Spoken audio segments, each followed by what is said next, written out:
हम अधिक कुछ चर्चा न करके भागवत के महात्म्य में प्रवेश करेंगे। सच्चिदानंद रूपाय विश्वोत्पत्त्यादिहेतवे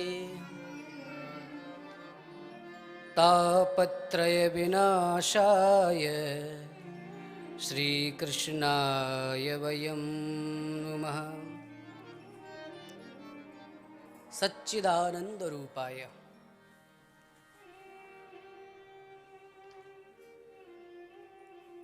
विश्वोत्पत्त्यादि हेतवे तापत्रय विनाशाय श्रीकृष्णाय वयं नमः। प्रिय प्रभु प्रेमियों, इस श्लोक के माध्यम से भगवान के 3 परिचय दिए गए हैं। प्रेम से बोलिए श्री राधे। पहला स्वरूप परिचय, स्वरूप कैसा है। दूसरा कार्य परिचय, तीसरा स्वभाव परिचय। स्वरूप क्या है? सच्चिदानंद रूपाय। परमात्मा का स्वरूप क्या है? सत घन चित घन आनंद घन।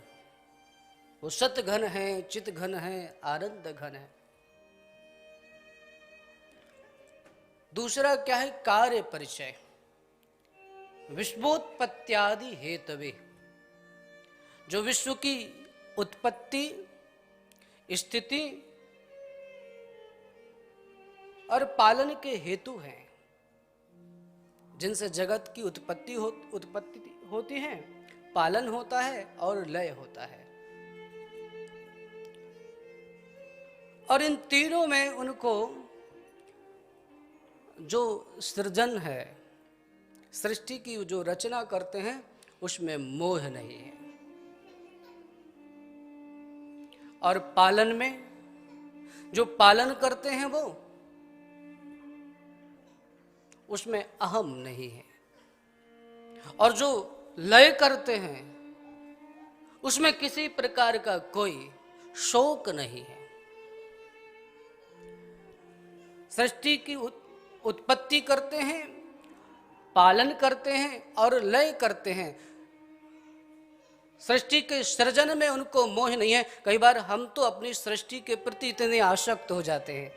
अरे सृष्टि की तो बात छोड़िए साहब, एक वस्त्र भी नया लेकर के आए उसके प्रति भी आसक्त हो जाते हैं। अपनी नई दुनिया, नई गाड़ी, नया घर, तो ये हमारी सृष्टि है ना। और किसी की बात मुझे अभिषेक बहुत अच्छी लगती है। किसी हमारे महाराज जी का ही शायद ये वाक्य है कि ईश्वर की दुनिया किसी को दुखी सुखी नहीं बनाती है। ईश्वर की दुनिया में जो हम अपनी दुनिया बनाते ना, यही हमें सबसे ज्यादा सुख दुख देती है। ईश्वर की दुनिया में जो हम अपनी दुनिया बनाते हैं, वो हमें बहुत ज्यादा बेचैन करती है, बहुत ज्यादा दुख देती है। तो हम थोड़ी सी दुनिया जो बना लेते हैं उसमें ही परेशान रहते हैं। लेकिन वो परमात्मा सृजन तो करता है पर मोह नहीं है, पालन करता है अहंकार नहीं। पालन तो करता है पर अहंकार नहीं। हम किसी का पालन करते तो अहंकार और अपेक्षा दोनों साथ चलती है। जिसके लिए हम कुछ करते हैं तो एक तो ये भाव आता है मन में कि मैंने कुछ किया, और दूसरा फिर उससे अपेक्षा भी रहती है कि भाई हमने इनके लिए इतना किया है तो इनको भी चाहिए कि थोड़ा हमारा, क्यों बासु जी, ध्यान रखें। भाई हमने इनके लिए इतना किया है तो इनका भी कर्तव्य बन जाता है, इनका धर्म बन जाता है कि जब मैं इनके लिए इतना करता हूं तो ये भी मेरे लिए कुछ करें।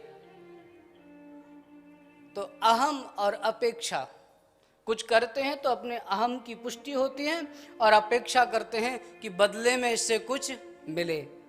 लेकिन परमात्मा सब कुछ करता है, लेकिन न उसे अहम है न अपेक्षा है। वृष्टि होती है तो धर्मात्मा हो, पुण्यात्मा हो उसके खेत में भी उतना ही पानी जाता है, और कोई बेचारा दुरात्मा हो, भजन ना करता हो, उसके खेत में भी बराबर पानी जाता है।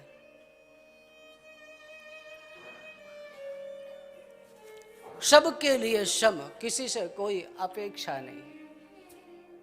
हमने तो किसी संत के श्रीमुख से श्रवण किया है। विगत वर्ष भी मैंने शायद कथा में इस संस्मरण को आपके सामने रखा था, लेकिन अब नए श्रोता हैं और आस्था के माध्यम से जो सुनेंगे कल से, तो उनके लिए ये नया भागवत का प्रसाद उन तक भी पहुंचेगा, ऐसी मेरी भावना है। एक संत के स्त्री मुख से सुना हुआ एक संस्मरण आप सबके सामने रख रहा हूं। कोई महात्मा थे, उनका बहुत बड़ा आश्रम था, और आश्रम में आने वाले के लिए, सबके लिए भोजन की बहुत अच्छी सुविधा थी। कोई भी आवे, कभी भी आवे, प्रसादी निशुल्क है। हाँ, अर्थ का शुल्क नहीं है, भजन का शुल्क है। कोई आए उससे कुछ लेंगे नहीं अपन, लेकिन एक शर्त है भैया, भोजन करना है, आश्रम में प्रसादी पाना है, तो एक शर्त है, प्रसादी के बदले में एक माला आपको करनी पड़ेगी। एक माला रखी हुई थी, इस माला से भगवान का भजन करो, गीता का थोड़ा पाठ करो, भगवान का थोड़ा ध्यान करो, और उसके बाद हमारे आश्रम में आप प्रसादी पा सकते हो। ऐसा नियम था। रोज लोग आते थे, प्रसादी पाते थे। जो शर्त थी उस शर्त को मानते थे, सब भजन करते थे। एक दिन एक नास्तिक आया, दरवाजे से ही चिल्लाता, भूख बहुत तेज लगी है, भोजन मिलेगा क्या, भोजन मिलेगा क्या। जो आश्रम की व्यवस्था संभालते थे उन श्रीमान ने देखा, बोले बिल्कुल भोजन मिलेगा, आप आइए, स्वागत है आपका। एक शर्त है, और वो शर्त ये है कि यदि आपको भोजन करना है तो उसके पहले भजन करना पड़ेगा। तो उस नास्तिक व्यक्ति ने कहा, भोजन के लिए भजन करना पड़ेगा? अगर भोजन के लिए भजन करना पड़ेगा तो मैं तो भोजन भले छोड़ दूं, पर भजन नहीं करूं। तो संत जी ने कहा कि देख भाई, विचार कर ले, भोजन चाहिए तो भजन करना पड़ेगा, और यदि भजन नहीं करेगा इसका सीधा मतलब है भोजन से हाथ धोना पड़ेगा। अब निर्णय तुझे करना है, विचार तुझे करना है। तो भोजन करना चाहता है तो ये ले माला, मंदिर में बैठ और भगवान का भजन कर, और यदि तू नहीं करना चाहता है तो जा सकते हो। हम इसमें कोई समझौता नहीं कर सकते हैं। वैसे कोई शुल्क नहीं है, पर हाँ, ये शुल्क तो चुकाए बिना कोई भोजन कर ही नहीं सकता है। और अगर मैं आज तुझे हाँ कर दूं तो कल 4 और को लेके आएगा तू। उसने कहा, बाबा पक्का? बोले, भाई मैं पक्का ही कह रहा हूं तुझसे, तुझे मानना है तो मान, और नहीं मानना है तो मत मान। उसने कहा, महाराज भोजन छोड़ा, माला पकड़ो तुम्हारी तुम, हम कहीं और भोजन कर लेंगे अगर हमारे प्रारब्ध में होगा तो, पर भजन नहीं करेंगे। भूखा ही आश्रम से चला गया, बिना भोजन किए चला गया। संत जी को उस क्षण तो कुछ नहीं लगा। थोड़ी देर के बाद जब अपने मंदिर में गए, ठाकुर सेवा में, ठाकुर जी की सेवा करने के लिए पहुंचे, तो आज श्री विग्रह पर वो जो दिव्य छाया रहती थी वो नहीं दिख रही थी। आज ठाकुर जी का चेहरा कुछ वैसा खिला हुआ नहीं दिख रहा था। और याद रखना, ये जो भाव है उन्हीं के चित्त में उठते हैं जो नित्य श्री ठाकुर जी के अर्चा विग्रह की सेवा करते हैं। जो श्री ठाकुर जी के अर्चा विग्रह की आराधना नहीं करते हैं, उनके चित्त में ये भावना कभी नहीं आने वाली है। जो नित्य निरंतर श्री ठाकुर जी के अर्चा विग्रह की आराधना करते हैं, उनको कभी ऐसा लगता है कि कभी श्री ठाकुर जी मुस्कुरा रहे हैं, कभी लगता है कि अरे आज तो लाला कुछ मांग रहे हैं। क्यों प्यारे? कभी अपने राधा रमण जी को देख करके मन में कैसी कैसी भावनाएं आती हैं। आज तो लाल जी के लिए ये बना दूं, आज इनको मीठा खाना है, आज ये ऐसे वस्त्र पहनेंगे, आज इनके लिए तुलसी की माला लेकर के चलेंगे, गर्मी का समय है तो आज इनके लिए मोगरा के पुष्प लेकर के चलेंगे। ऐसी कितनी भावनाएं भक्त के हृदय में उमड़ घुमड़ करके आती हैं। भक्त का हृदय उस समय आकाश बन जाता है और भावनाओं के बादल उमड़ घुमड़ करके उसके हृदय में आते हैं। तो क्या ले चलूं, तो क्या करूं? संत के हृदय में आया कि आज श्री ठाकुर जी का जो मुख है वो उतना प्रसन्न नहीं दिखाई दे रहा है। देखते देखते आंखों से अचानक आंसू बहने लगे, स्वाभाविक आंखें बंद हो गई और उसी एक क्षण के बीच में जैसे आकाश में बिजली कौंधती है, ऐसे एक क्षण के लिए उनकी आंखें जब बंद थी, कानों में कुछ शब्द कोई गुदगुदा गया, कोई कुछ कह गया। और वो शब्द क्या थे? तू तो मेरा है। देख, जो भजन नहीं करने वाला था ना, उसको 40 साल से मैं खिला रहा हूं, और तू मेरा बनता है, उसको एक दिन नहीं खिला पाया। जो भजन नहीं भी करता है उसको भी मैं 40 वर्ष से रोज भोजन दे रहा हूं, और तू एक दिन नहीं खिला पाया। महात्मा की आंखों से पुनः अश्रु प्रवाह होने लगा। परमात्मा बिना अपेक्षा के सबको खिलाते हैं। जो भजन करता है उसको भी, और जो नहीं करता है उसको भी। तो मैं आपसे सबसे निवेदन कर रहा था कि परमात्मा को सृजन में मोह नहीं है और पालन में अहम और अपेक्षा नहीं है। आप भगवान का भजन करो तो अच्छी बात है, आपको रस आएगा जीवन में। नहीं करो तो भगवान डंडा लेकर के आपके पीछे नहीं पड़ेंगे कि मेरा भजन करो ही तुम। हाँ, लेकिन यदि भजन करोगे तो जीवन की जो घटनाएं हैं वो रसीली बन जाएंगी। जो कुछ भी करोगे वो उसमें फिर एक आनंद बनेगा। एक सामान्य व्यक्ति के जीवन में कोई घटना घटती है, वो उस घटना को दूसरे ढंग से देखता है, और एक भक्त के जीवन में कोई घटना घटती है, उस घटना में वो एक नया रंग भर लेता है। उस घटना को देखने का उसका दृष्टिकोण अलग हो जाता है। तो यदि जीवन में भगवान की भक्ति होगी तो हमारा जीवन रसीला हो जाएगा। तो पहले स्वरूप परिचय, फिर कार्य परिचय, और अब है स्वभाव परिचय। प्रेम से बोलिए श्री राधे।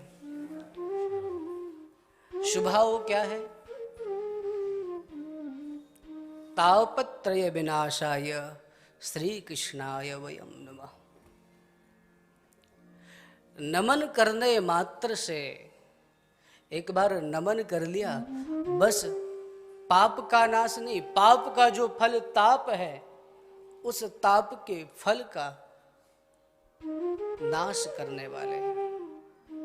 पाप का फल ताप, उस ताप को नष्ट करने वाला भगवान का स्वभाव। और उसके लिए करना क्या है? श्री कृष्णाय वयम नमः। एक बार बस नमन कर लो, पर नमन कैसे करना है ये मैं सिखाऊंगा आपको। भगवान को नमन करना कैसे है, प्रणाम करना कैसे है। भागवत के रस सिद्ध वक्ता परम पूज्य डोंगरे जी महाराज को मैं प्रणाम करता हूँ, उनको नमन करता हूँ, क्योंकि उनका ही ये भाव है। वो जो डोंगरे जी महाराज कहा करते थे कि जब हाथ जोड़ते हैं, ऐसे हाथ जोड़े तो ये क्रिया शक्ति का प्रतीक है। और सिर झुकाते, नमस्कार करते समय हाथ जोड़ लेते हैं, सिर झुका लेते हैं, अर्थात क्रिया शक्ति और अपनी बुद्धि शक्ति,